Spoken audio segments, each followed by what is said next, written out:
make sure that we're recording. All right. Then I like doing a little intro for my guests, and I already have one in mind Course, for you.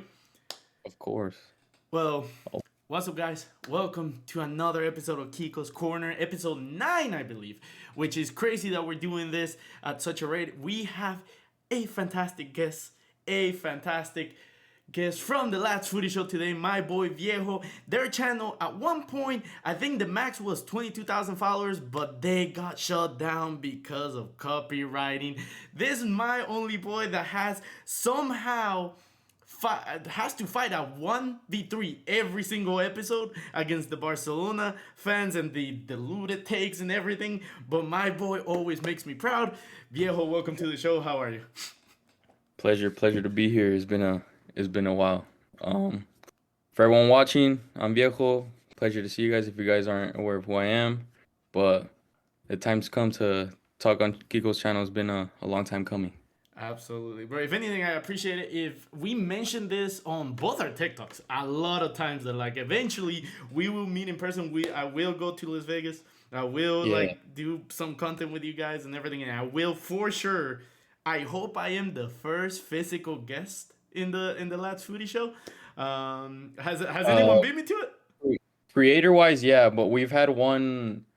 We had a player that plays in Spain, but he's one of our old friends. We used to play with him club.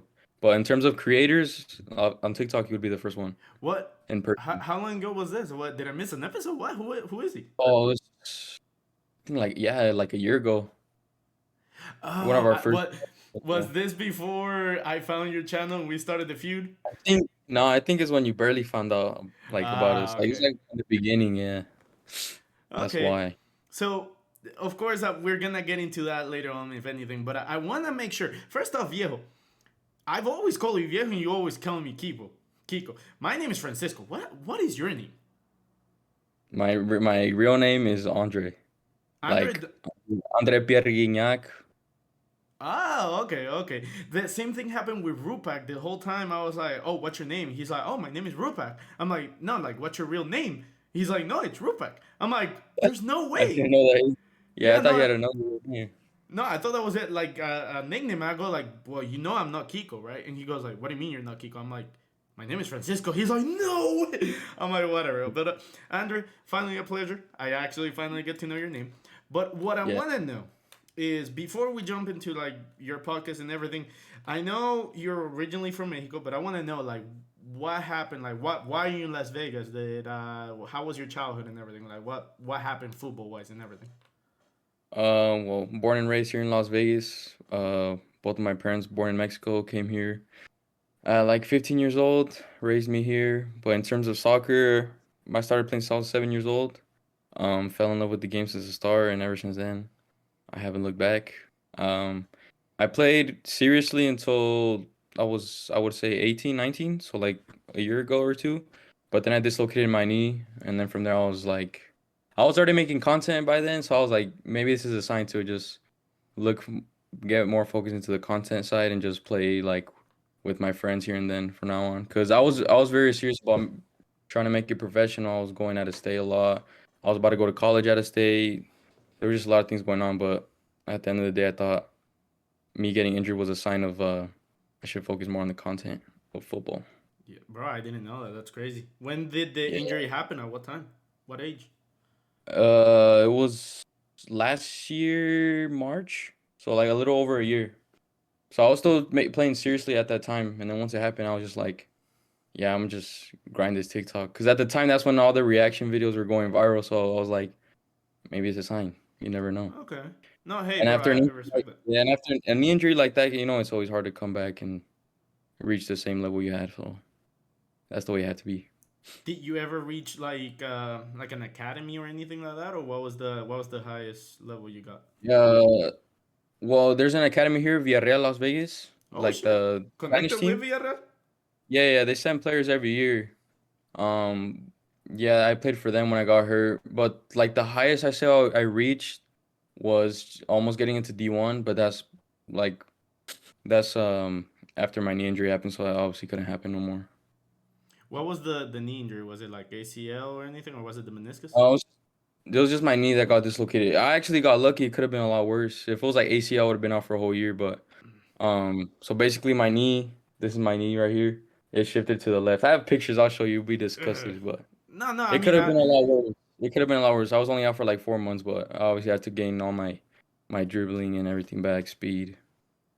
and also like the thing about like an injury, like mentally, you just out. Like you could come back, like you say, it took you 4 months, but mentally, I've seen like the video that I reacted on the live that you told me when you guys were playing indoor. How far out was that from the injury or the recovery?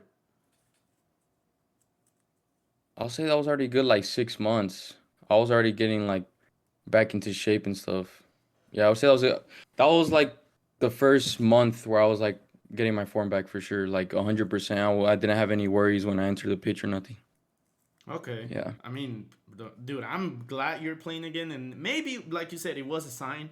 One thing Yeah. that I do wanna ask about the podcast is just I know it's you, Seb, El Güerito, and Kicks. How do you guys Mhm. came about? Do you grew up with them, or was it just like a random connection that you guys just connected? So I met Keeks first in 2009. We started playing club together. So my very first club here in Las Vegas, I played with him. So that's how I met him, and then from there we just basically family. I've stayed at his house so many times. Our parents know each other so well. We've gone on family vacations together. Seb, I'm best friends with his brother, his little brother, Mm-hmm. because Seb is 2 years older than me. I'm his brother's age. So I met his brother first. No, no, no, I met Seb first, but since he was a year older than me, I wasn't really like clicking with him. So I started kicking it more with his brother. But then once I got older and like got into college, um, I saw how much of a Barca fan he was, so I started talking to him more. And then eventually we started making content together. And then with Hera, I met him when I was like 15, also because of soccer. We played on the same team. And Keeks was on that team too, so we all just bonded.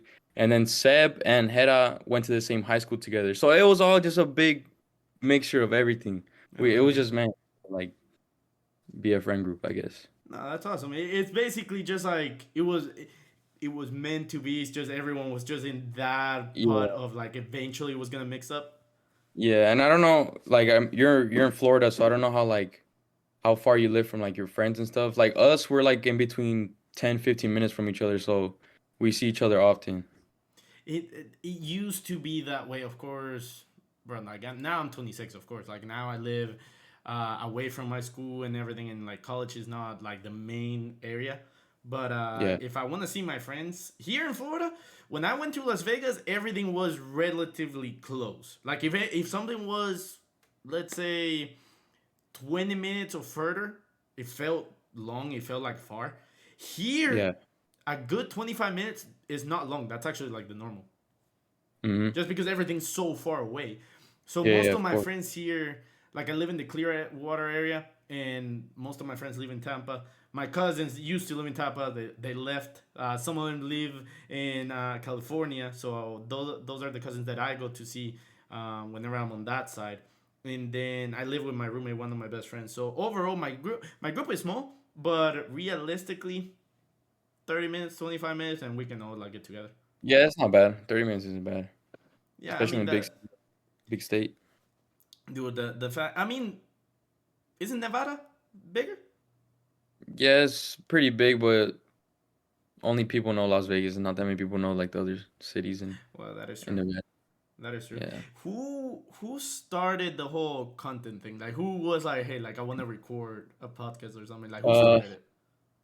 so we would just go, me, Seb, and head out. We would always just go to the field and just shoot around.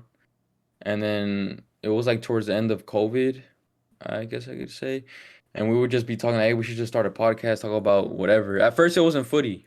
It wasn't footy. It was just like random stuff, like what's going on in school or like with friends. We were just talking about whatever. But then we got bored of it, and they were like, man, let's just talk about what we love doing in the footy. So we did that for a little bit, and then I'm still in college. But my first year of college, I had like this assignment to like create a podcast or something. And that's where I came up with the name Lads Footy Show. That's where the name came from. It came from a school project. And then from there, I invited Seb as my guest for the final project. And then we posted a couple TikTok clips, and this Pedri and Gavi one did pretty good. So then Hera was like, let me join, and then from there we just all grew together, and yeah, ever since then we just love doing it every week and just grind clips, grind I'll content. be honest. The fact that it started from a school project baffles me. Like that Yeah, took yeah, me by surprise. There's no way. What? yeah. The thing is, I was always scared to like record myself and like talk about stuff because obviously all the comments and stuff. But I had this professor my first year, and it was like, if you don't get rid of that fear, you're never gonna amount to nothing in the media industry, sports media. You're never gonna amount to nothing if you care about what people think, because there's always gonna be people that disagree with what you say. So then once I like took that into consideration and like stopped getting in my head and actually thinking, all right, I actually gotta like do this. I like doing this, so why not? From there, I haven't looked back, and then we just been recording ever since. In my case, I remember for the longest time, like if I it cringes me out whenever I see like the old videos, but I Yeah, started like YouTube, I think back in 2017, and even then back then I was like I really don't care like what people think, just because I would yeah, see KSI, I would see Road to Shaw, I would see Mini Minter and all those, and I'll be like yeah, they're playing FIFA and they're making millions of dollars. I'm like, or I would see who was this? Um 89 skills and all those, but like there was this one guy that he would just give his opinion like we do, right? Like let's say hmm, the True Jordy, like an idea of True Jordy. I was like, his content is not that hard to replicate. It was just talking to your phone and give your yeah, opinion about something. So eventually I was like, that's what I want to do. hmm, And I just copied the same format in the sense of like just talking and give my opinion and stuff like that. And then TikTok showed up. And at first, have you ever streamed, by the way? Like, have you ever gone live and just by yourself, like nah, play video games or something? we want to get into that in the future, but not yet. Okay, so back then, I used to be on Twitch. That used to be like a part time job because I actually had a following and like enough subs to like call it a part time job. Mm, And I remember at one point my cousin, the one that lives in California, comes to me. I'm playing PUBG, dude. Like I'm going hardcore on that. He goes like, "Hey, Kiko, you should check out Fortnite. It just came out. It's pretty cool." I'm like, nah. Like PUBG is the where it's at. PUBG is the thing. One of the worst mistakes of my life, dude. yeah, everyone was like that. Everyone didn't want to start playing Fortnite. No, dude. But like the thing I was gonna say is at what point did you say like, you know what, like I need to do it. Like I like it. February of last year. That's when me and Seb took it seriously, and like always had to set times to like record, and like, all right, we're gonna record this, talk about this, and then we're gonna post this, and then next week we're gonna do this and this. We were just like started planning a lot of stuff, and then started inviting more friends over, and then once we had like a month or 2 months in, we're like, hey, let's do reaction videos, and the very first good one was the Madrid PSG, the comeback, Mm-hmm. and that was our first viral video. That was like 1.5 million views in like 12 hours, but then it got copyrighted. Damn. I woke up in the morning. I was so upset, man. I was like, oh, well. It is what it But is. it was, yeah, man. But that game, I'll never forget that game for sure. Oh no, but like if anything, I've seen some creators and a lot of people that I help out, like like I give advice just because I might not have the biggest page, but I know what I'm doing big picture, just in the sense because I study this a lot, and every time I come about like my boy Guaje Caesar, I help him out with his page. There's some other people that I won't name because I'm still helping them out in the sense of like reviewing their channel and stuff. But when I came about your channel, first off, fuck Sebastian. Fuck Seb. Because he pissed me off that day. But at the same time, he actually turned out to be a sweet guy. It's just like he hates Madrid. But I Yeah, remember I was scrolling. Either that or I got tagged. Is one of the two. And I remember seeing his reaction by himself. It was yeah, nobody that day. Like you guys told me later on that like, oh, we were all working at school, blah blah blah. He was the only one that could record. I mhm. remember seeing that video, and I remember seeing, oh fuck Madrid, the Bernabeu is a joke, blah blah blah. I legitimate. I don't know if you guys remember when I did the response video of like Yeah, putting yeah, the clips of all the fans and everything. I was like, I I begged to try to say something. And I saw you guys in the comments just like, oh, next time tag us. I'm pretty sure you guys were friendly at the time. I was like, no, motherfucker, like, I want to fucking throw hands right now. No, it's worse, man. He says the most crazy stuff about Madrid. He genuinely doesn't like Madrid. And that day, that was another viral video, and he holds that video lifts his ego so much. He always brings up the fact that he went viral by himself. I mean, But I respect it. I respect it because you yeah, need to be engaging. And I'm not gonna lie, that video, as me being a Madrid fan, I was like, oh, I'm ready. and people think he was like exaggerating for the views. No, No, no, no, no. that's him every big game for Madrid. Last year when PSG won the first leg, when Mbappe scored last minute, when he did like the nutmeg on what was it, Lucas Vasquez? Was He it? Yeah, it started was Lucas crying. Vasquez. Seb started crying at full time, and he's not a PSG fan. Why? He was crying because Messi missed a penalty that game, and we were slandering him. The Madrid fans were just slandering him, and I think the emotion got the best of him, and Mbappe was like a relief to him. But I swear, like that's something that like we're gonna get to talk about football eventually because once we start, that's my one rule in this podcast. Once we start talking about football, I know we won't stop. So I want to Yeah, get all the emotions and everything out of the way. But when I wonder, like I want to have him on a one-on-one like you, and yeah. just get that out of him because my brother does hate Madrid to the same way that I'm assuming Seb does, but he hates it one because every single family member in my family, I think there's a couple Barcelona fans, but they're mainly Madrid fans, or they just ignore it. They just don't watch La Liga at all.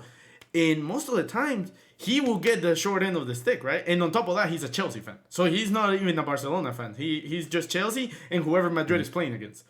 So Yep. he's always gonna have that rivalry. But overall, besides that, why does Seb hate it so much? Because I never seen someone scream so much passion for a goal that's not their team. I feel like if I wasn't a Madrid fan, I would be the same because, I've witnessed in my lifetime since I've been a Madrid fan, I've witnessed as many UCLs as Barca has in their whole That history. is true. Five.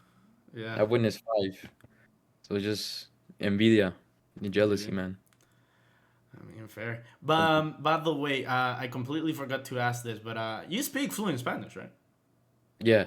Okay, Well, I and wouldn't you. say perfectly. Like I could be like a work on the news or something, but yeah, I speak good Spanish. No, that's fine. I don't expect you to do that. But I was gonna say, in your family, are your parents like into football as much as you guys, or no? My dad, when my dad has a chance to watch, he'll watch because his work time doesn't let him. But he's a big Madrid fan. He's the reason I'm a Madrid fan. Okay, okay, Yeah, our grandma's last name is Madrid. It all started from there. okay. No, that's awesome. What are you the Chivas fan or are you the America fan? No, I'm neither. I'm a Cholos fan from Tijuana. Cholo, Cholo. Wait, I'm the what team is only Cholo? I'm the only non-America or Chivas fan from the group. Oh, okay, okay, okay. Then Have you ever been to Tijuana? Have you ever been to Mexico? to make Cancun. Oh, okay. Yeah, So right so. underneath San Diego, crossing the border, San Diego, Tijuana, they have Mhm. a team there, first division. That's my team because I have family there, so why not go for them? I need to look it up. My team in Mexico, even though people get surprised, is Monterrey. Okay, they're about to play. Yeah, yeah, yeah, exactly. But like the reason why is because El Chupete Suazo. He used to be my favorite player. Liga MX Wayne Rooney. Bro, he was so good. It always surprised me how high his technique was and how good he was with the Chile national team. But then, for some reason, once he would step away in Europe, once he would go to Real Zaragoza or any of those teams, his level just collapsed. It was the Yeah, same thing as Cuauhtemoc and everything. there's a lot of players like that. But I'm surprised you're a Monterrey. I thought you were gonna be an Atlas fan. Fuck you. I do have their shirt because I do like their badge and their style most of the time. But nah, bro. The fact that they beat. Bro, how did we beat your Atlas team 4-1? Then we go to their stadium and we lose 4-0. It came down to one goal, which is insane. That Uh, was a very bad joke. oh, the Club of Tijuana. Is that the one? Yeah, they have a dog as their logo. Wait, it's a They're dog? bad. I thought it was a pig. No, it's a dog. Cholos Oh, Quinte. shoot. hairless dog, Nice. Aztec. Yeah. Okay. Are they historically good? I'm not. Besides No, the big teams in Mexico, I don't really know too much. no, because they barely went to the first division in 2010. The club was built like in 2006 by like some college students. They built that team. It's a crazy story, but um, yeah, we don't have a history because we've only been in a club for like since 2009. We have one league title though in 2012. I'll never forget that. The I only star we mean, have on. dude, like that. I've always say once you get that first title, you're closer to the second title than being trophyless. Yeah, for sure, for sure. I'm actually trying to see your history here. I mean, you have what's his Yeah, nickname? Miguel Herrera. What's his nickname? yeah, El Piojo. El Piojo. I mean, you have Yeah, El this is Piojo his right now. second term. This is his second term. He used to be in 2017. He used to be our coach. We were really good that season as well. He Who's came like back the for this. best player in your history? Ah, probably this guy named Duvier Riascos. He was a baller, man. Or this guy named Fidel Martinez. They call him Neymar Ecuatoriano because he Ooh. had like Neymar style at Santos with his hair and stuff. He was really good. Benedetto, the Boca Juniors player.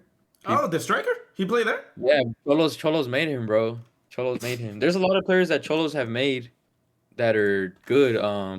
Guido Rodriguez, Real Betis, No the way. Argentine. He was in the Argentina's World Cup roster. No, yeah, yeah, He yeah. was on. Yeah, he came from Cholos. Shit, there's a lot of players, man. Henry Martin, the America striker, Mexico. He came from Cholos. Yeah, there's a Wait, do lot, they dude. do they happen like? Okay, when you say they were made by Cholos, they started their prime in Tijuana and they got sold, or is it like they were bad and Tijuana really made the No, jump? Tijuana grew them. Like with Henry Martin, he was there since the academy days, I'm pretty sure. And then he just wasn't getting that much playing time, so he went to America, and then that's where he blossomed. But with Guido, he was so good for Cholos, and America saw him. They liked his level, so he went to America. Benedetto was also really good. America also took him. Most of the best players we've had, America always takes him, which just sucks, but it is what it is when It America. sounds, which we're gonna get into this conversation, but it sounds like America uses Cholos. Tijuana like Liverpool uses Southampton. Yes, literally. There's been so many players, bro. There's a big list. I mean, I can name all of them, but I'm pretty sure that everyone here listening wouldn't know who they are, so I won't even mention them. No, But there's a which is fine, lot of bro. But like players. we're trying we're expanding people's knowledge at the point. If anything, I'm looking at Dario Benedetto right now. I'm a Boca Juniors fan. I don't know if you knew that. And I didn't know that. I'm looking right now. He was in Tijuana 2013-14. He scored 21 goals in 43 games, which is insane. Oh, good, bro. Then okay, His so debut game for Cholos, he scored a hat trick. no, really? Yeah, Wow. he was. Okay. Then I see the America, then Boca Juniors, then to Marseille, which he didn't And do March. that good in Marseille, but I remember watching him. He was like you gave him a chance. He was gonna score it. Then Yeah. he went on loan to Elche and back to Boca Juniors right now. Hmm. Damn. Yeah, man. Okay. I- Two questions on the caveat. More Liga MX in the sense of the future. Do you think? For me, the MLS has caught up and surpassed them right now. Not history, because history was Liga MX dog walks them, Yeah, but the fact that it's arguably going to be back to back Conca Champions winners from the MLS, it's really it's putting their statement on the table. They're saying like, "Hey, we're here to stay." yeah. No, Liga MX as like a viewing standpoint is still better, but I feel like by the time the 2026 World Cup comes here in the U.S., obviously still going to Mexico, but it's gonna be more of revolved around the U.S. I feel like by then MLS will be bigger than Liga MX because in Liga MX there's so much corruption. The owners don't want to improve the league. They don't have relegation no more. The Wait, way to wait, make wait, wait! Back up, back up, back up, back up. They don't have relegation anymore. no, there's so much like rules that they took off. They made the league worse. I Wait, mean, wait, you can wait, say wait, it's wait. about Since MLS. when? MLS doesn't have something like that. Yeah, but the MLS, since it started like that, you kind of basically like, oh, that's just the MLS. Why is Yeah. Liga MX following the MLS steps? Why are they doing that? I don't know, man. I think they just, I guess the owners at the bottom lose too much money when they relegate. Well, I mean, rightly so. You're relegating. You gotta improve the club, just like the Premier League. But yeah, fans don't like that. It makes it less competitive, less what would you say, less intense when it comes to The, like, the, oh, man, my team's about to get relegated. Like they have to win. There's no intensity there. my problem with the MLS is exactly what you just said in the sense that if a team is dead last, okay, whatever, we're not good. Yeah, Meanwhile, any other league in the world, any other league, doesn't matter how you look at it. It could be the first division of Europe. It could be the last division of Europe in any sense, way, shape, or form in each country. The last place, guess what? Gets punished. If you remove the one thing that everyone loves about football, the matter of meritocracy, you took the soul out of it. So then that's why the MLS kind of gets the pass because they started it that way. So yeah, if you started that way, you're doing what you always do with the NFL, the MLB, and the NBA. That you don't punish the bad teams. You just want to keep the same thing. But going backwards, no, that pisses me off. I didn't even know that. yeah. That's why MLS can most definitely overtake Liga MX. Liga MX. Just the only problem with MLS is just, to me, it's not entertaining yet. Like there's good players, but like just watching like a Liga, like a MLS game, like just turn on the TV. It's not. It doesn't engage me. Probably like El Tráfico, LA Mm-hmm. Galaxy, Versus LAFC. LAFC. I like those games, yeah, but mm-mm. Like That's why I said by the time the World Cup comes, probably it will be more entertaining by then. I'll be honest. It sounds, and this is why I was gonna say this topic was inevitably gonna show up. I think the argument, because I watch both whenever I can, and Yeah, what I notice about the Liga MX, it is the Premier League of Central America in well, maybe if we exclude South America, because the Brasileirao and the whatever the Argentinian league is called, they're fantastic yeah, football. But whenever I look at the MX, Liga MX, I'm like, oh, I'm ready to see goals. Like, as a neutral, I just know it's zero defense, just attack and focus on who can yeah, shoot at the other. Meanwhile, when I see the MLF, it is boring, it is slower, but I do see the technique. I do see here why there's a gap growing and growing and growing between the two. And this is the same argument that I use between the Premier League and La Liga. That, yeah, La Liga is like, it is boring. I'm not gonna lie. There's a lot of games that I just watch because I want to study the game. But if I want to yeah, tune out and shut down my brain, I'll put the Premier League, because guess what? I'll watch Everton versus Leicester is probably gonna finish 4-3. Why? Because they yeah. play full throttle. They don't care about like conceding. hmm Yeah, any day of the week. But by the way, I was gonna avoid this question, but like it has to do with it. Someone in the video that I posted said, and I know you told me, but I wanna hear your experience. Have you watched any game that wasn't the Real Madrid Barcelona, the one that you saw here? If you've seen any other game that was a professional game, like one in Las Vegas or somewhere else. Uh, yeah, I saw. Well, it's because that last year when the Clásico came, there was Juventus also played here against Chivas, but to me that wasn't really a big game. They're all Okay. friendlies. I also saw America Chelsea play. I guess the other big game, probably Mexico versus Jamaica in the 2016 Copa America here in Los Angeles. That was a Copa America game, but besides the Clásico game, mm, nothing really that big. Just Leon versus Seattle Sounders here, the final for the Leagues Cup, I think it was. That's about it. What? Why are you downplaying all these games? I'm like, you have seen some talent, my guy. Yeah, but obviously you want to see like bigger games. Like when the World Cup comes, man, I'm like already got to start a savings Oh no, account. I Like, already did. If yes, anything, I want you guys to get back to 10K, which I hope this podcast and when I show up, even though again I have 50K, whatever it's not huge, but if I can get you 1,000 followers, that's awesome. yeah, But that's I was gonna say I really want you guys to get the access to the creativity program, because I want you guys to get that ad revenue, bro. Because it's really a nice cut. It's really nice. yeah. I saw your video.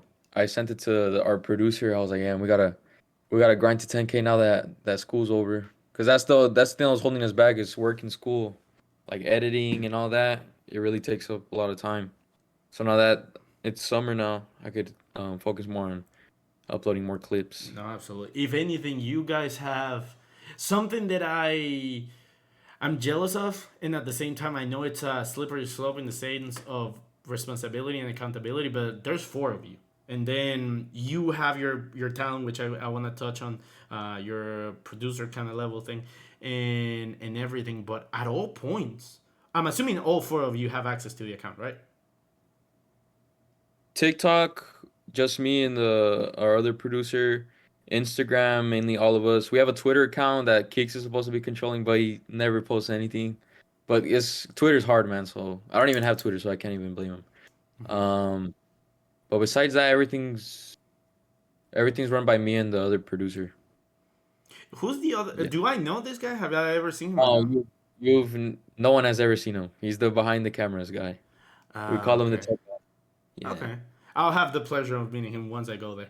But Yeah, I was gonna say if all of you really put your heart into it, because I can see it. And that's something I was gonna say. I can see you guys like doing it. Regardless of the comments, regardless of the views. I feel like you're the type of guy like me that if you guys had 100 views, you still will do it. Just because you want to record, you yeah. want to talk about it. The problem with us is that, well, with me is like I'm very picky with what I upload. Like, there's times where I could easily grab a phone, record myself, and talk about football, but I like producing a good video. Like, if you guys go to our TikTok page, all the videos we have on there, like, have videos that I pay attention a lot to our lighting, our, like, audio quality. Like, a podcast without audio quality, what's the point of that? Mm-hmm. So I take a lot of time into, like, every little aspect of what we record. Because anyone could just record themselves, but I want every piece of content to be like unique, you know? Mm-hmm. Like what is the Lads Footy Show is this. I was gonna say right now, like just right now, just for summer, right? I would say all of you. I don't know how TikTok works with multiple logins and everything. Like, if all four of you have it on your phone at the same time, I would Yeah. say just grind content.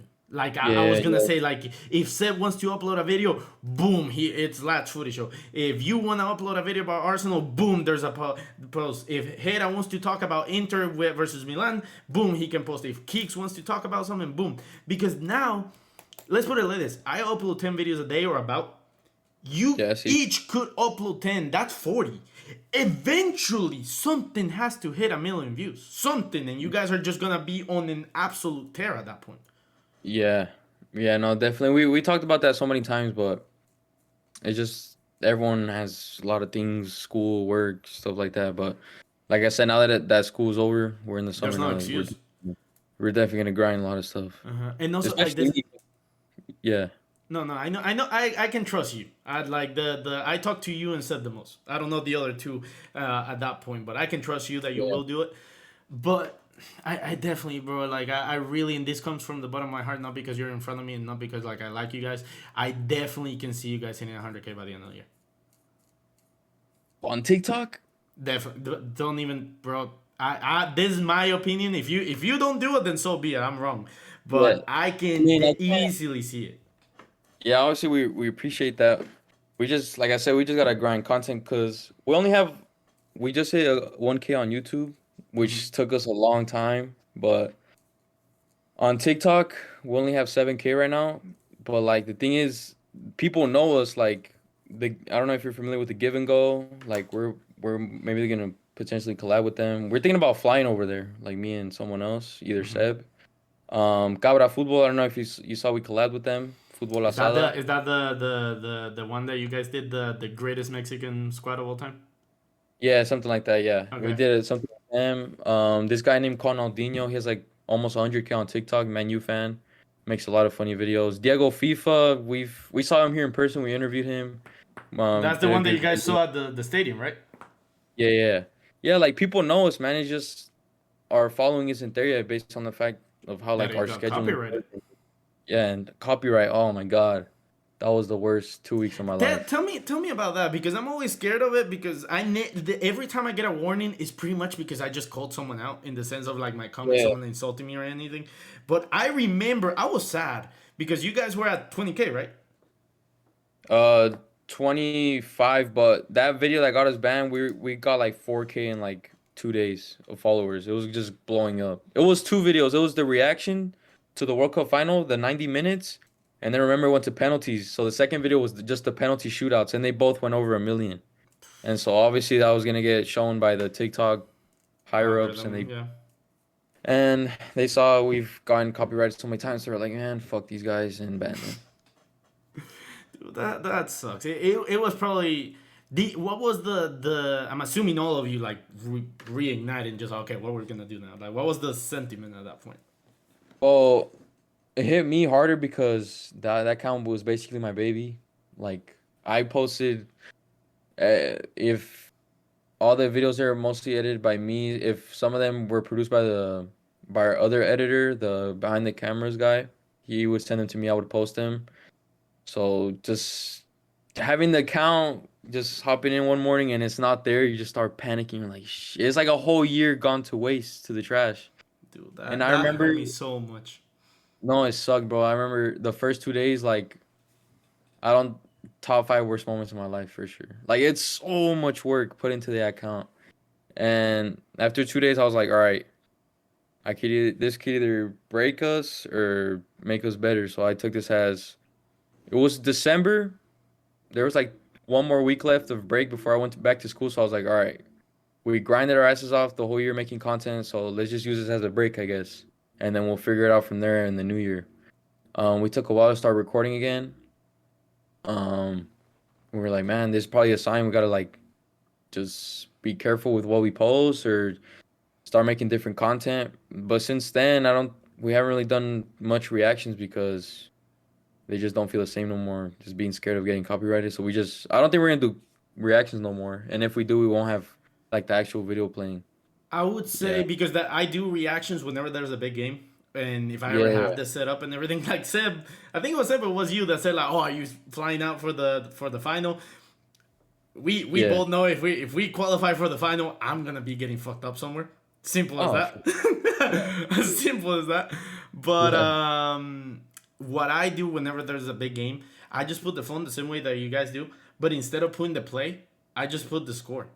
So The thing is, the play gives you so many more views. But I I know, know but like only you thing gotta amplify it, dude. You yeah, gotta that's know the risk reward of it. but the thing is, there's ways to work around it. You could like only use 3 seconds of it. You could add filters to it. We've tried everything, but it is what it is, man. But if we ever do a reaction again, then we're gonna have to do what you just said and put the only the scoreboard. But Yeah, it sucks because Lads Footy Show is known because of the reactions. Like, there's times where we would post clips like after a game, and people in the comments are like, "We're waiting for the reaction. We're waiting for the reaction." We're just like, "Bro, we can't do them no more." I So remember I was one of those asking for just like, oh, where's Seb? Where's yeah, Seb? cause Like I want to see it. yeah, cause like even when the cameras are off, we don't fake none of that. Like all that is natural. Like we go crazy. Like if our team wins, especially when it's a big game against each other. Oh man, it gets hectic. I remember one of the big games that I remember I enjoyed watching it because there's some pure videos that I watch from you guys just because it's actually entertaining and not because it's you guys. Mm. That I think it was the Chivas America game that it was like Oh, 2-1. they play tomorrow too. That's crazy. Yeah, I know what you're talking about. Yeah, no, that video entertained me because I was like, okay, like this is heated. Like you guys were actually like going at each other. Yeah, no, it was funny. And man, that everyone in that room was either America or Chivas besides me, so it was so fun. Okay, It one was like 10. thing. No, no, bro. Like I know how it goes. Whenever like you have the two things and you're the one neutral, you're like, haha, okay. Fun. You can make fun of both sides. Yeah, no, of course. I was gonna ask for the podcast, which I noticed something. Why are you usually the kind of like the host, the one that breaks up the dialogue? So what we do, Seb does the intro, Hmm. and since I basically like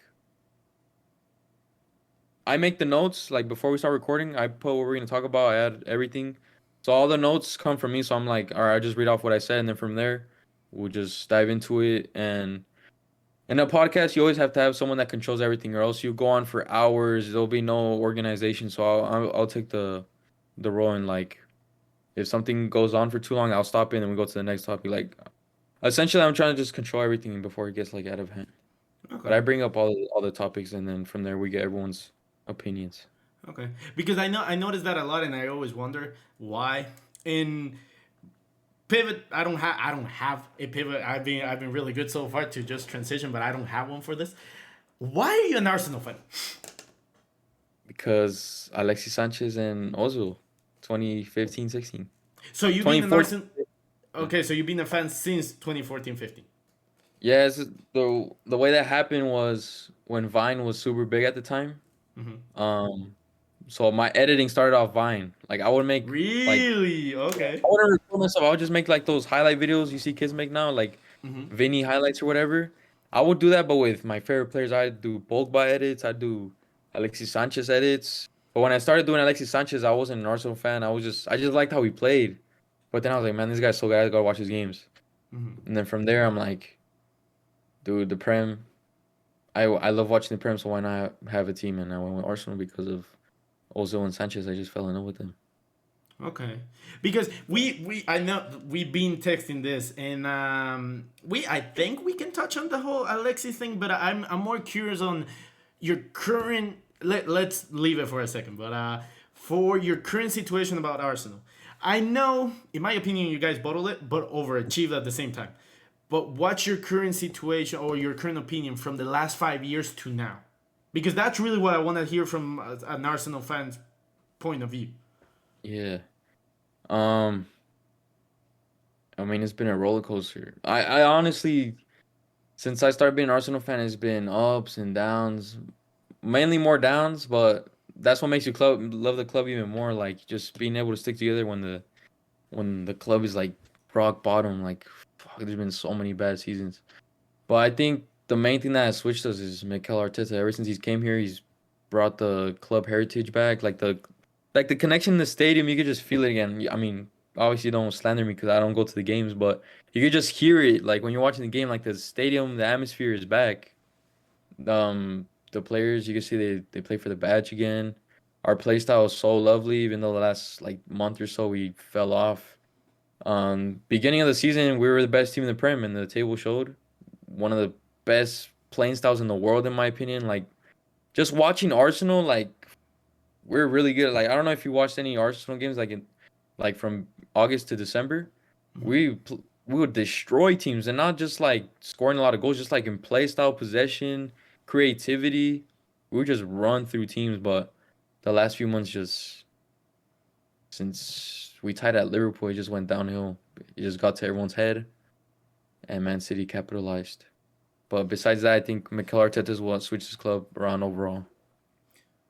Me personally, as an outsider looking in. By the way, when I slander Arsenal, I don't slander Arsenal of the point of view of criticizing the club because for me, you guys are actually a very good club, and I Yeah, want to take that other way. I really like watching you guys and the projection that you guys have. It's mainly the fans that I have an issue with. Same thing with Liverpool fans. There's a lot of Liverpool. You've seen them on TikTok that they just talk yeah, for the sake of talking, like Jonathan Morley or whatever it is. I'm not gonna yeah. mention the other guy because I hate him and he hates me. But when I see the way because you say you don't use Twitter, right? No, I don't have Twitter. I don't know Bro, how to use I it. saw some of the worst freaking takes with hundreds and thousands of likes and everything saying, oh, Saka is better than Prime Robin. This team will destroy Prime Bayern. We will walk dog any league to then lose the Europa League, the FA Cup, the Carabao Cup. Oh, we got out of every competition. Now we can focus on the Premier League and then lose the Premier League. Bro, I was ready to cook since the beginning. Of course, not to you, because with you I'll debate, because I love debating. But to any other person that talked that shit, I was so happy. Yeah, no, that's delusion. But I was one of those people that said Saka was the best right winger in the world. This at a given moment in time this season, he Fair. was unplayable at times. Like plus 10, plus 10 goals and assists, not combined, like separately. In the Premier League, that's a massive achievement. And Any other He right he wingers in the and world that he would, and Messi were the only ones at the time, right? When he yeah, achieved that number. yeah. Like any other right wingers I'm thinking of that have had a better season than Saka. Obviously Rodrigo. Um, Me Dembele, personally, I don't Dembele's think still I don't think here and there. Rodrigo.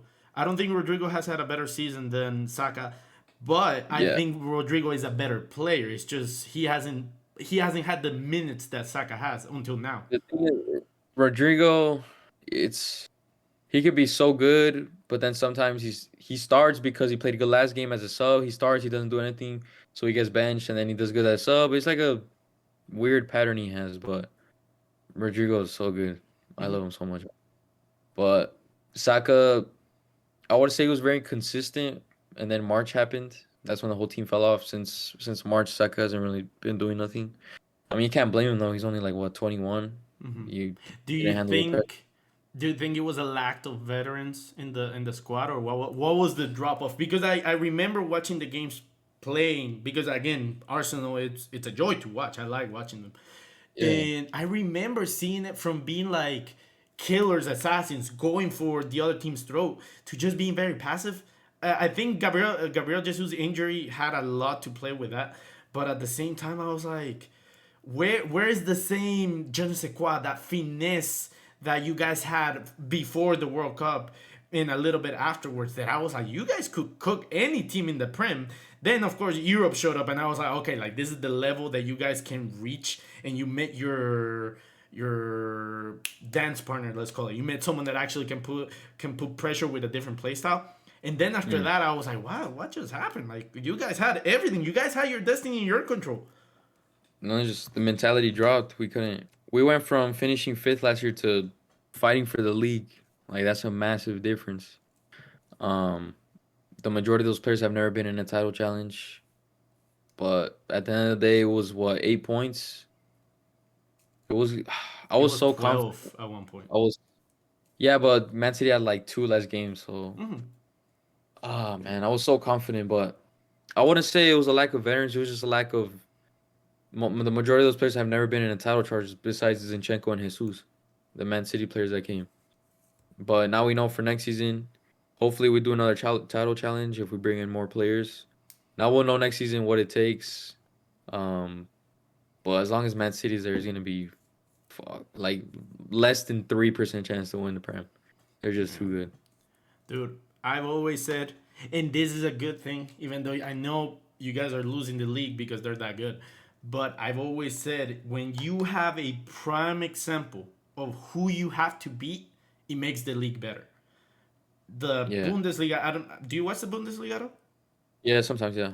Okay, so the Bundesliga, ever since Bayern has been on this stupid domination for the last 10 years, every time I watch any game, I was like, oh, they're playing to win. They're not playing to just shoot out the other team. They're playing to not concede and take their chances. Mhm. Meanwhile, in the Prem, if you notice, Manchester City, yes, they dominate, and yes, they are everything. But now, whenever they have to fall back and be like, here's the ball, you do whatever, because we have this freaking Viking up front that if we feed him one ball, we're good defending. And that's what scares me the most, because now Pep Guardiola is finally showing the blueprint to the Prem teams to, like, hey, you don't need to attack and play well at all times.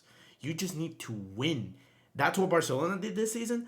That's what Manchester City is doing this season. That's what Madrid did last season. You don't need to play the best to be the most dominant. So Manchester City, once Pep Guardiola leaves and they don't have this massive juggernaut of a team and playstyle, I could see easily Arsenal showing up. I could see Liverpool backing up. I could see Chelsea dominating for a while after all this money actually pays out. Mhm. But dude, overall, you're right. The day Guardiola leaves is the day that the Prem will go back to what it was. Yeah, yeah. Guardiola's everything to that team. Honestly, I don't know when he would leave, and if he does leave, I don't know where he would go. Probably retire or something. He's literally completed everything. Or probably, I if I were him, I'd go to international and win a World Cup or something. I feel like the only thing that he wants to do, and realistically speaking, I feel like he will win if he wins this Champions League.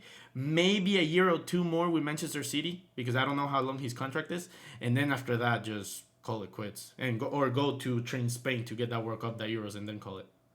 Shit, even like Brazil or something. I know Ancelotti was rumored to go. There's something crazy, man. Just get a World Cup or something. Just do Just it. At finish. that point, he's the best of all time. I still believe that Sir Alex and Mourinho, just because they had way less quality in their teams and they still won. It's a more of a merit to them. But Guardiola, when it comes down to actually dictating the team and the play style, he's the best at it. Yeah, for sure. Now, But it's always been against my team, so it sucks. well, it's true. When he was in Madrid, we suffer that, but we beat him, and then he went out running to Bayern after that. And then we smoked him, 2014. Oh yeah, and it was Ancelotti in a semifinal after we tied 1-1 in the first leg. Just saying. Yeah. All right, Hopefully history repeats itself Wednesday. two things, and before I jump off the Arsenal wagon and everything, and I know this is gonna be punching down because you guys already lost, but when I say Arsenal is a stepping stone, I don't mean it in the sense of like players do not play well for Arsenal, because then again, I love watching Arsenal and they play fantastic. But when you put that stamp of, hey, you won something, it's usually after or before the Arsenal days. Do you think that's valid opinion, observation, or do you think no, like a player actually play style is what matters rather than the accolades? Mm. I don't really know, to be honest. Because that was my thing with Alexis Sanchez. I 100% agree. His best time as a player was Arsenal. You could debate It's a, Barcelona, but yeah. You brought up Alexis Sanchez, and you said he had a better career after he left Arsenal, or what was your exact wording on that? So I said as a career, as a professional, he had a better career at Inter or even at Barcelona. If you want to brought it back before Arsenal, but that doesn't make sense to my argument. Um, but I said, okay, at Arsenal, he scored a lot of goals. He got the bag. Well, he got the bag when he went to United. At United, he did jack shit. He didn't play well and he didn't win. At Inter, he wasn't the main man, but he won 3 trophies. And one of those trophies was the Super Cup, and one of those cups was the league. Meanwhile, Yep. the Arsenal caveat or scapegoat is always the FA Cup during those ages. So I was like, you win the FA Cup because that's the only thing you could win. Yeah, the thing, him at Inter, he was a bench player. Like the majority of those trophies he had, he barely even had a say in it. I think in one of those Super Copas, he scored like in the final to win it or something. That's one of the valid ones. But no, Alexis Sanchez, his prime was at Arsenal. Absolutely. Not just as him as a player. Just like you just gotta look at it as a whole. Like he won 2 FA Cups, he won 2 Community Shields, and he said it himself. Like once he left Arsenal, everything went downhill. Not only for him, but the selección de Chile. Chile. Once he left Arsenal, Chile wasn't the same no more either. All those performances he had for Chile, you never saw Alexis Sanchez like that no more. Did you Nothing. see? He didn't qualify to the World Cup after he left. Oh, that is true. Yeah. I was gonna say, did you see? I don't know how old this interview is, but I remember it showed up on my TikTok. He had the stash already, so I know it's kind of recent. He said that he do the move again from Arsenal. He said, yeah, absolutely. Like it wasn't an issue, and that does he regret it? And he kind of said like, I kind of do it just because of his time there. Yeah, the way he said he was like, that's just the way life is. Sometimes you just have to leave. But he was gonna go to Man City at first, and to me, okay, that's valid. You're leaving Arsenal to go to Man City. Like everything was signed, but the problem was it was supposed to be a swap deal, and the player from Man City wasn't gonna come no more. So then he was screwed, and he had to go to Man U anyway because Mkhitaryan was the one that was gonna come to Arsenal. So that's the whole reason why he never went to Man City, because originally the player that was supposed to swap from Man City to Arsenal, he didn't go no more. It fell off, and I don't know who Uh, that player was. Damn. Okay. Shoot, I didn't know. Yeah, but at There's a first he was lot gonna of go to play. Man- Go ahead. Go ahead. Yeah, but at first he was gonna go to Man City, and to me that's valid. Okay, you win like 2 prems right there. In my case, I've seen a lot of transfers that fell off that really pissed me off. Like that one. Now that I know, it pisses me off even more because that Alexis Sanchez with that Manchester City team at the time smoking everybody. But the same thing with Ronaldo going back to United because of Sir Alex Ferguson calling him, or when we were gonna sell Fabio Contrao to Manchester United, but the fax machine didn't work. Yeah. Those kind of things, like last moment, the stories that you hear, just like, oh, we could have got rid of this player, we could have signed this player if it wasn't because of that. It's crazy. Yeah. I was gonna tell you something about Manchester City Wednesday. What do you think? Um, I already said we're not gonna make the final, and sadly, I have to stand by that. Look, last year, when Mario scored that to almost knock us out, I still had faith we were gonna win. I still had a feeling we were gonna come back. I just felt it. This year, I've already seen Man City knock out Arsenal in Premier League hopes. Man City were there for the taking in the first leg at the Bernabeu, and it pissed me off because Madrid should have capitalized on some of those chances. Man City were not playing good at the Bernabeu. They were not. There were so many times where Madrid could have capitalized, but they didn't. And now City's gonna take that to their advantage and probably win by 1 goal on Wednesday. But obviously, I want to get proven wrong, but Man City it's their season, bro. It is, Yeah, and they probably might win the treble. They still got an FA Cup final against Man United. I'll be honest. I've said in multiple videos that I believe we will go through, but Yeah, my mind tells me that we will lose 2-1. it's like your mind tells you you're gonna lose, your heart says you're gonna win. But Yeah, and it was the same thing last season. I was like, when we went to see the PSG game, it was at home and everything, cool. When it was the Chelsea game, that one was the weird one. We won at their stadium, and then we almost got knocked out at our stadium. The yeah, Manchester City one, that one is the same feeling that I have today. I was like, they're just too good. It really is just gonna come down to us being Real Madrid. It really all comes down to that. If we win, it will be literally last year again that we're just gonna win out of one chance or two, and randomly we just score them, and they just get unlucky with some chances, or Courtois plays the game of his life again. It's one of those two situations. there was too many factors, but Haaland, man, Haaland. That's what they needed last year, and that's what they have now. It's been a fun season. We won the Copa del Rey. We saw Vinny fucking. Blew up. Would you say he has a? Let's if Madrid wins the UCL, do you think Vinny has like a Ballon d'Or shot? At least like a top 3 ranking? He's already top three miles. In all realistic, I feel the top three should be Messi because of the World Cup, Haaland because whatever the fuck he's doing because this season is insane, and then Vini for the blow up and the fact that he was such a factor in the Copa del Rey.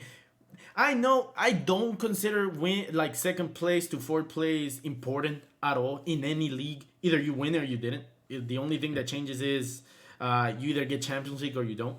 And that's why I say like between second and fourth, we could go down to fourth. We still qualify to the Champions League. It's just people are gonna be like, oh, like you finished fourth. Don't care. We move to the next season, and then we still won the Super Copa. We still won everything. So whoever wins this game goes to the final and wins that game. If let's put it like this, because recency bias is it's a big thing. If Vini goes, let's say we win, right, and Vini scores and Benzema scores a goal and maybe Haaland scores, but then we go through. Vini goes on and let's say we play Inter. It seems like it's gonna be the other finalists. Vini scores a goal and assists Benzema. All the voters are gonna be like, "Oh, this just happened. He just played fantastic. He won the MVP in the final." Same situation with Haaland. Haaland scores 2 goals against us, eliminate Madrid, the freaking current champions, goes to the final. Haaland against Inter, he will feed. He will feast. So I could easily see him scoring a brace or maybe a hat trick in the final. Same idea. Everyone's gonna be looking at like, well, this just happened. How can we justify someone that just this did in a UCL final and not do it? Then it will come down how heavy is the narrative of a World Cup that happened in December to the voters now. Because if I don't know if you saw the statement by Bernardo Silva that he said, "Oh, for me the winner will be Messi." So a lot of people are still thinking about the World Cup today, but And in 2 months' time, I don't know if that's gonna be the case. you're literally copying my words. The last TikTok we just posted, it was posted like an hour before I hopped in this. I don't know if you saw it already on TikTok. I think I saw you edit it. It was really good by the way. The quality and Yeah, the cuts, it was good. literally everything you said it was like what I said in the video. I was like, yeah, Messi had a good World Cup, but Haaland's been scoring from August and he's gonna carry it onto the Ballon d'Or ceremony. Even though half of those goals leading to the ceremony won't count because it only is for the calendar year for the season. I don't know how it works. Haaland's been scoring every game regardless. Like whatever rule you want to put, he's been scoring every single game. And if he wins the UCL, It's raps. forget the UCL. If he wins the treble, It's raps. It's why raps. wouldn't he? Last season, Man City couldn't win the UCL because they couldn't finish all the chances they had. They literally got their missing puzzle. Let's be honest. Haaland's probably the main reason why City are this good right now. Mm-hmm. Why not? Realistically speaking, it really all comes down to, and this is why I don't take the Ballon d'Or seriously in big picture, is because it all comes down to what the voters feel like the criteria is. Because let's be realistic, Modric was insane, but if we're talking about the best player in the world, it was either Ronaldo, Griezmann, or Messi. But the narrative was, hey, he took a small country, he won the Champions League, and he won the player of the tournament. That alone, as a narrative agenda, it makes sense that he won it.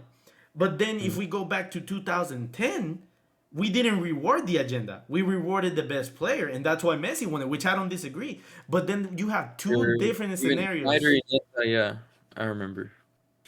Same thing in, if you remember 2000, I think it's 2013, when Bayern won the everything, and Ribéry was insane. The best player was Ronaldo. The numbers tell you the story, and if you watch the game, he was playing out of his fucking mind. And again, the best player won it. So I always get pissed. I'm like, okay, what is it this year? Are we rewarding the best player, or are we rewarding the narrative? Yeah, no, it's complicated, but if Messi wins it, I'm actually gonna be upset because in the video, Hera said he carried Argentina to win that. No, he didn't. He was their He's best player, but he didn't carry. he carried them in terms of slotting all the penalties they had. It's But besides that, I think Messi. Besides the penalties, I think Messi's biggest moment that World Cup what's the was probably final? that run. Probably that run he did on Guardiola. That was probably his best highlight that Oh World Cup. yeah. But man, it really pissed me off the amount of penalties Argentina had. I mean, me personally, I don't. That final and everything, I had friends winning it, and then not Argentina. I had Spain, France, and Portugal making the final, or Spain. No, I wanted France, Spain, or Portugal to win, but I had France and Argentina in the final. And I even said that Mbappe will score a hat trick, which I'm so pissed I didn't throw $10 at it because I would have made like $1,000. And I remember looking at all the games, I'm like, this is really like gonna be Messi's World Cup. Like the more everything was happening and everything, I don't have an issue with people saying that is rigged because even if it was in 10 years, we're not gonna remember unless we're like very vividly reminding everyone just like, hey, remember this happened, remember this happened. So my argument for this thing, because a lot of people say like, oh, he won the player of the tournament and he won the World Cup. My argument is being like, yeah, but the Ballon d'Or is for the whole season. So either we're gonna say, oh, whoever wins the World Cup, we shouldn't have played the rest of the season and let's ignore everything else. And something that pissed me off is just like, oh, they bring R9 from 2002 when he won and he only played like 30 games. You know who the second place was? Roberto Carlos.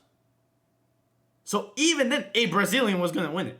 So I think he scored in the final and everything. And then again, narrative makes a push. And back then it was the year, like you said, it was the calendar year, which always pissed me off if I'm honest, because I always think like, why are we rewarding the end of last season, the beginning of this season, rather than just the season? And this is why Benzema won it last year, and why I thought he was gonna win the best.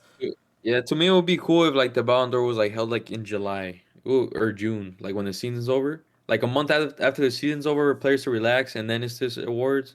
That would be so much better. I don't think FIFA will ever do it because it takes away the controversy and it takes away the marketing.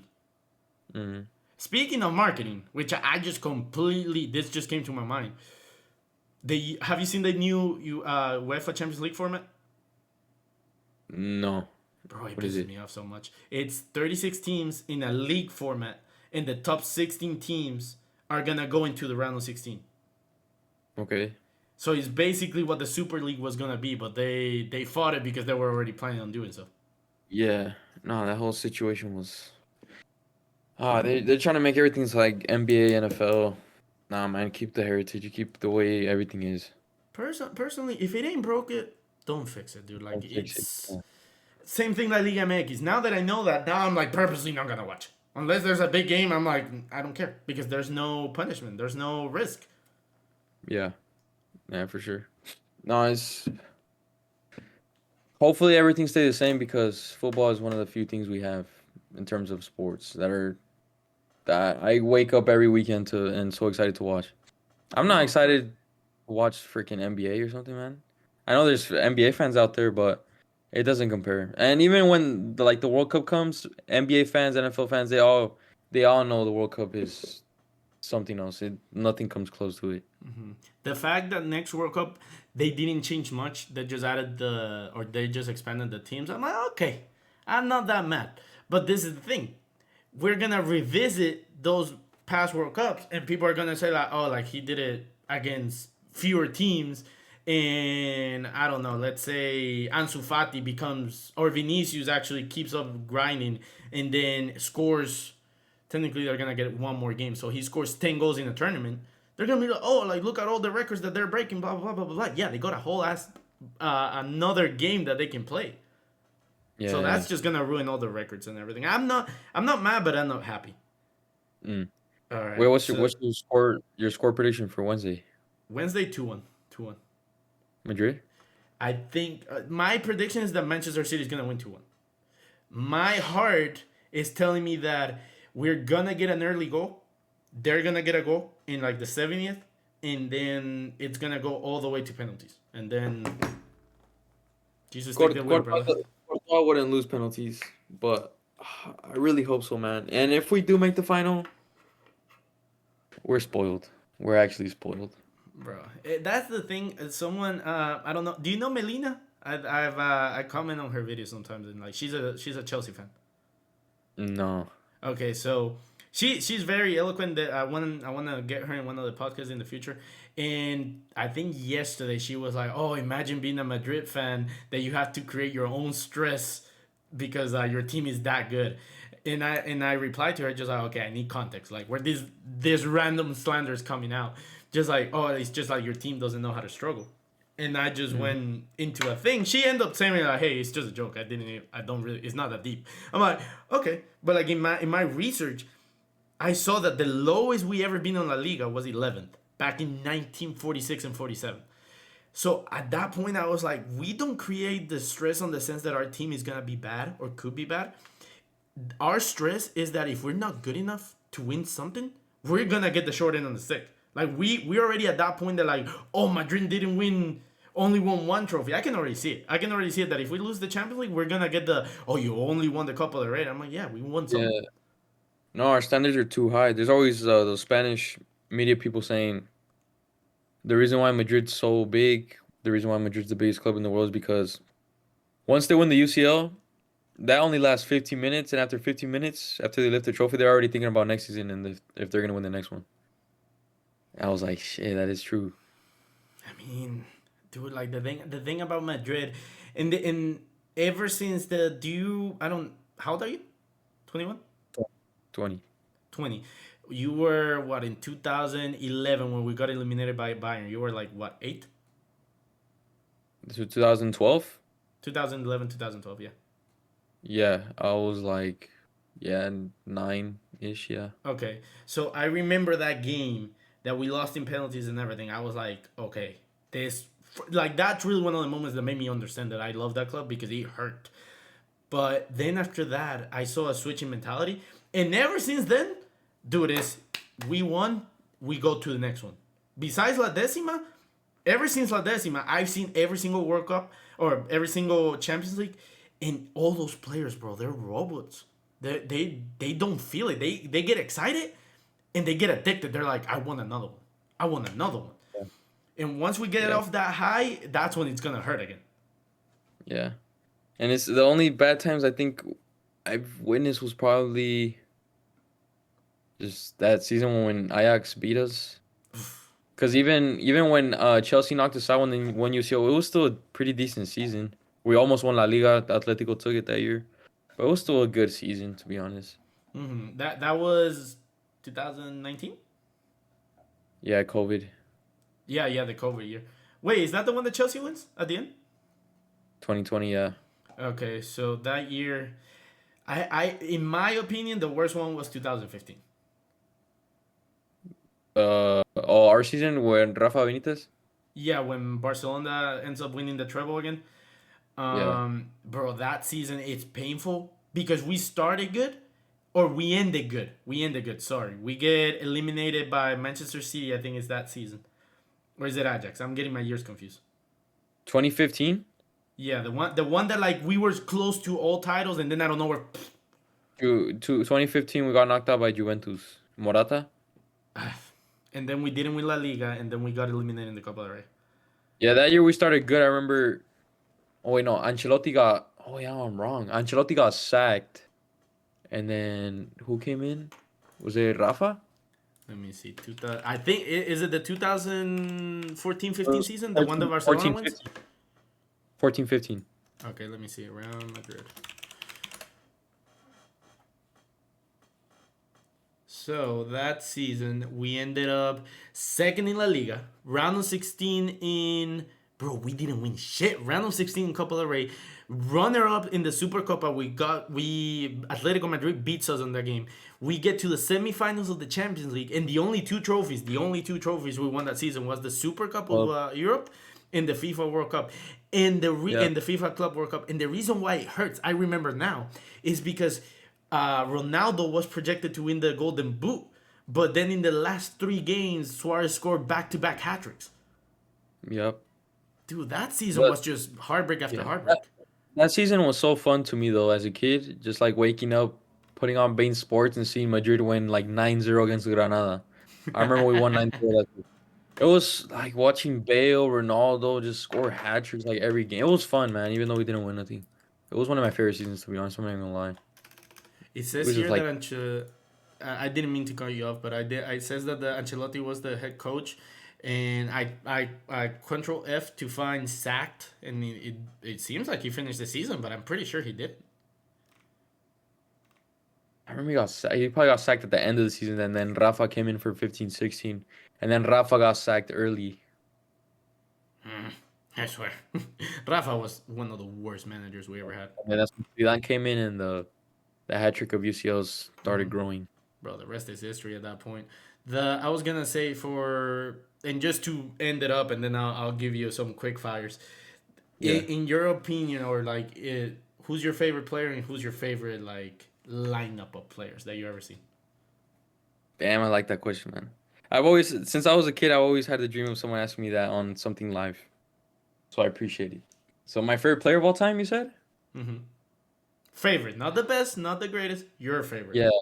I mean, obviously Ronaldo, but the one that made me love the sport is Giovanni Dos Santos. I don't know if you know who he is. You're gonna throw me that in? So, oh, you don't know who Giovanni Dos Santos is? The one of the That's best goals of all time in the Copa de Oro in the final against the United States in the 66th minute. if you see all my accounts have 17, and I haven't put 17 on the Discord here because of him. The first game I saw as a kid was Mexico versus USA, and Mexico won 5-0 Gold Cup final 2009. And Gio had scored a penalty that game. And I remember he celebrated like this, and ever since then as a kid I was like, man, I love that guy. And his hair too, he had like a headband, curly hair. I just looked up to him ever since. And he had a good Mexico career. Like people always say that he didn't fulfill his potential. Club wise, he didn't. He went to Europe and failed at every team. But for Mexico, he was one of the best. One of the best, man. I was about to Well, say that he well, was better than what you're giving him credit to, but I'm actually thinking about Carlos Vela because I was like, oh, Carlos Vela actually did good in the teams, but Giovanni, I yeah, don't. After Barcelona, he didn't really do anything. no. But for club, I mean, for country, Giovanni was always there, man. So he always be my idol. But the other idol is obviously Ronaldo. Ronaldo is Dios. I'll always be Ronaldo over Messi Okay, hey all bro, day long. I always say for me, what Ronaldo could do on the field.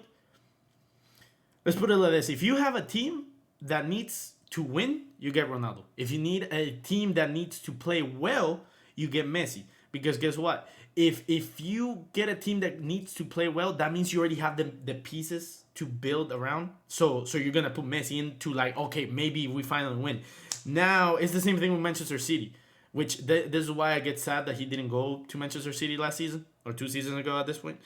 Is that when you have a team that's almost getting over the hump, bro, put Ronaldo in there, he will get you that one goal that you need. Ronaldo at his peak, Messi at his peak, a game to decide the fate of the universe. Ronaldo all day long. Yeah. Ronaldo's killer. Ronaldo performs at every big stage, man. I mean, used to. Obviously, he's old now, but Yeah. you I know what? love. That's a lot of people call Messi Pecho Frio for a reason. Obviously, I can't slander him. He's one of the greatest players of all time, if not the best. But Ronaldo is just when the game matters, when the pressure's on, Ronaldo's superior. And I think I know this is why I always said that if you're gonna do this in the sense of like being opinionated and stuff like that, you have to be able to look at every sport and see if your logic applies to everything. Because let's not kid ourselves, every sport has their own narrative. And the closest thing that I ever seen to the Ronaldo Messi situation is LeBron James and Michael Jordan. And there's a Yeah, reason why different eras though. Yeah, they're different eras, but at the same time, when it comes down to this is why the greatest of all time for me is subjective rather than a fact. Because who's the best? Just look at the stat sheet. Just look at everything and put some context around it. Boom. For me, Messi is the best of all time, and I don't have an issue saying it. But when we say yeah. greatest, why is Michael Jordan considered the greatest? Oh, because he went 6-0 in the finals. He showed up with this shot. He did this. He did that. Blah blah blah. For me, why is Ronaldo considered the greatest? He took Portugal to their only 2 trophies in their season. He is the only player with that team of group of players to ever win the three-peat. And of course, it's a team sport. It's not like I'm gonna give him the sole credit. But the fact that you think about those Champions League, who's the first player that comes to your mind? Is the one that was scoring all those fucking goals. That's the same idea that I'm like, LeBron is the best player of all time, Messi is the best player of all time. But if the what did you just say? If the fate of the universe? Of the universe. Yeah, I won that ball in Ronaldo's foot and in on Michael Jordan's hands, just because they're gonna do that one play that you're like, okay. For sure. And you said, well, my all time favorite team. All-time favorite lineup. The question can be taken both ways. You can make your own, or it could be an actual real team that you got to see. Man, I filled this out on napkin so many times. Goalie Keylor Navas. He's the greatest goalie I've ever seen. Okay. My eyes watching. Yeah. His prime was like 2016, 17. He was an animal. He would save everything. His penalty saving. I remember that one Madrid derby when he saved, was it Griezmann? He saved the penalty from Griezmann. He had like 3 triple saves that game. It was insane. He gave This us was the what? I think this was the semifinal, right? Yeah, I think so. No, I think it was league. But anyways, Oh, he has okay. yeah, El Gato, GOAT. Right back for me, I'm gonna put Sergio Ramos there because there's 2 other center backs I would want to put. Or do I? No, actually wrong. Right back, I'm gonna put prime Hector Bellerin at Arsenal. To me, he was so good. I loved him so much. The 2 center backs, Rafa Marquez, top 3 Mexican players of all time. I think the only Mexican player to ever win the UCL. And the other center back is obviously Sergio Ramos. Ramos, the greatest defender of all time, in my opinion, that I've seen for sure. Left back, Marcelo, no brainer. Not even gonna explain myself. The midfield 3, Modric, Pogba at Juventus, and Mesut Ozil. And then left wing, I'm gonna put Alexis Sanchez, prime. Striker, I'm gonna put Ronaldo, and then right wing, I guess you could put Gareth Bale. See, that was Okay. fast because I've wrote this down on so many notebooks in class. Who was your midfield again? Pogba prime at Juve, Modric, and Ozil. I'm assuming Pogba DM. Yeah, if you want. But I mean, Or do you want Modric to and play like an attacking 4-3-3? yeah, 2 center mids and a cam, 4-3-3, fourth variation on FIFA. Yeah, that one. Okay. I mean, that's nice. That's nice. The only one that I'm gonna criticize Bellerin. because it's It's Bellerin, bro. Like freaking when you It's- said that, I was like, that. I don't know if that's the Arsenal heart talking, because even then I saw Marquez play, and I know how good Rafa Marquez was. That's why I didn't even bother to like even acknowledge it, because I know how good he was. It's just Bellerin, bro. Like I was like, that Arsenal. Did he have an injury? I think he had an injury, right? Yeah, that's why his career went down. He tore his ACL. There But we go, before bro. that, man, he was so good. Like I brought a Vine how I used to edit players. I would make Bellerin videos all the time. He was so good at such a young age, man. So fast, so fast. And then Overlaps were insane. He could score, defending, slide tackles, perfect. But unfortunately, he got injured. I might have to look that up again just because of Yeah, nostalgia. yeah. When you have time, look up Hector Bellerin, 2015. Is that the one? I think I used to love that uniform. Is it the one that was purely red and then white Yeah, sleeves? yeah. I have it right here hung up. Yeah, Puma All first right, year. perfect, dude. Do you remember Nacho Monreal? Of course, I didn't like Bro, him I though. used to love that guy. What? No, I didn't like him. He was Why? unreliable. Make a lot of mistakes. I mean, I whenever I saw him play, I was like, okay. I still remember he the FA Cup final versus Manchester City, the 2-1 Alexis Sanchez score, and then Nacho Monreal score, and then I think it was Sterling that scored for City. FA Cup final Mm-hmm. or you mean Community Shield? Maybe Community Shield. It was for a trophy. It was 2-1, Yeah, and Nacho Community scored. Shield. The FA Cup finals were against Aston Villa and Chelsea, the ones we won. Okay. Yeah, Okay. like, Community Shield. All right. Then again, let me just read some of the questions here, and this one just you can give me a quick answer. Are the diluted takes from the Barca fans on his show for real or just for views? For real. For Also real. All has day. all day.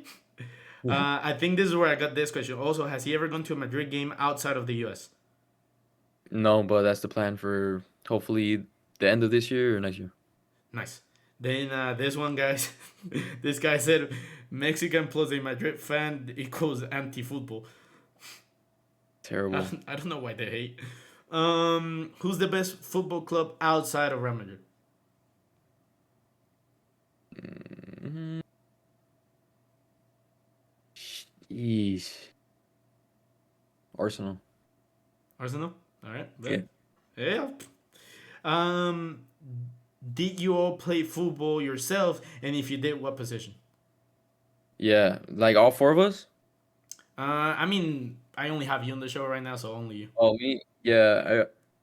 The majority of my life I was a left mid, but then later on I turned more into a 10. Okay. As a kid I could play left mid or left back. I'm Okay. left footed. This is a question more for me. How many keepy ups can you do in a row? If In you my really high, tried. oh man, I don't know. During COVID, I would I would time myself and do those little things. Mm-hmm. Probably like, sheesh, more over 200 for sure. Like if I'm really focused on it, but I can't give you a set number. I could go for a while now, like 5 minutes. I've timed myself before.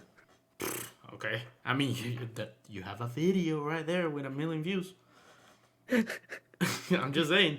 And then the last one: if big name players play for their rivals, how successful will they be? For an example, what would happen if Messi had played for Madrid and Ronaldo for Barcelona? I don't know. I can't say. I can't. I mean, let's put it like this: the one that I would love your answer on, and I think this is the one that I would love.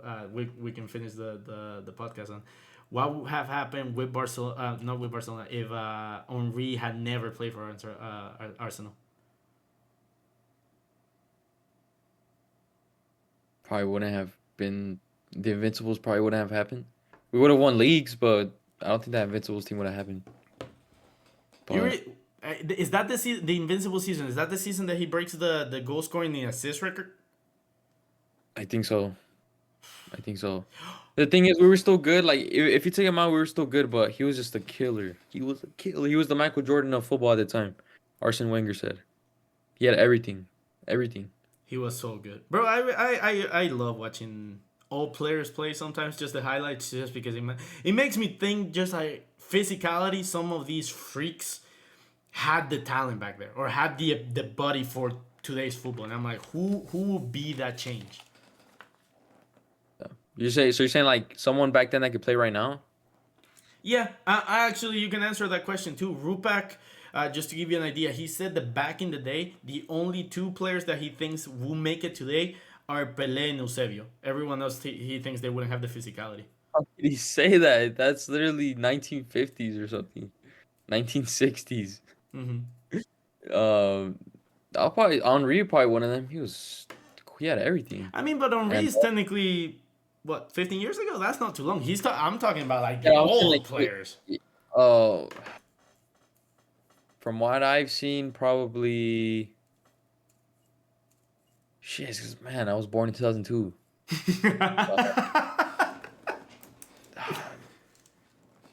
Uh, actually, Rivaldo. There you go. I think Rivaldo could have been a good one. Rivaldo could be good. Yeah, no. Hey, but bro, there was one topic that we skipped, and I don't have notes. I just go with the idea of what I want to talk to you. Yeah. But just to get a quick thing, do you really think the season that Leicester won, you guys didn't win because of Giroud? Yes. We didn't have another killer besides Alexis Sanchez up top. Okay. All right. That's I what it mean, was. that's what it was. Yeah. I mean that whole Premier League season was just weird because everyone was bad besides Leicester. Arsenal weren't bad, but we could have fought harder for the league. And then obviously Tottenham were the ones at the end that were fighting with them. Yeah. Well, yo, Viejo, it was a pleasure. We talked for an hour and a half. I didn't think we were going to do that much because at first I was running out of the personal questions at like 10 minutes in, and somehow we just kept going along. Telling But, you, bro, we could do this all day long. no, absolutely. I cannot wait to actually do it physically and actually see you guys in your set because last thing I'm gonna say, when I see you guys in person, I'm keeping notes of every single thing that you guys have said. Not you, because you haven't said crazy things, but Hera and Kicks and Seb, I'm writing notes and I'm taking notes. I'm gonna be like, oh, you said this on November 11th. Yeah. Why? No, there's people that make TikToks out of us making fun of them and stuff. There's one that has like 50K likes right now on the Vinny one that he wasn't gonna repeat what he did. He got a Was lot that of me? likes. No. Some other So guy cooked them for that? yeah, he made a Vinny edit and he has like 100K on his TikTok. And that video got like 50K. I was like, man, at least tag us. He got hella likes. Didn't I tag. mean, there you go. But Yeah. tell the people I appreciate you for coming on. Tell the people where they can find you, what you do, and everything. Yes. All right.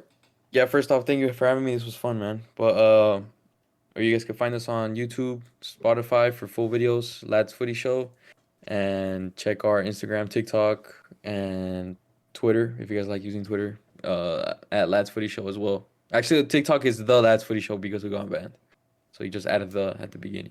It is But what it yeah, is. this was fun, man. Thank you for having me, and it's been a pleasure. Absolutely. And guys, make sure to drop a like, subscribe to the podcast down there. I will put the first link for the Lads Footy Show. That way you guys can find everything. Make sure to follow them. Get them to 10K. I want them to get the bag. I want them to get paid. So I appreciate you all. And I'll see you in the next episode.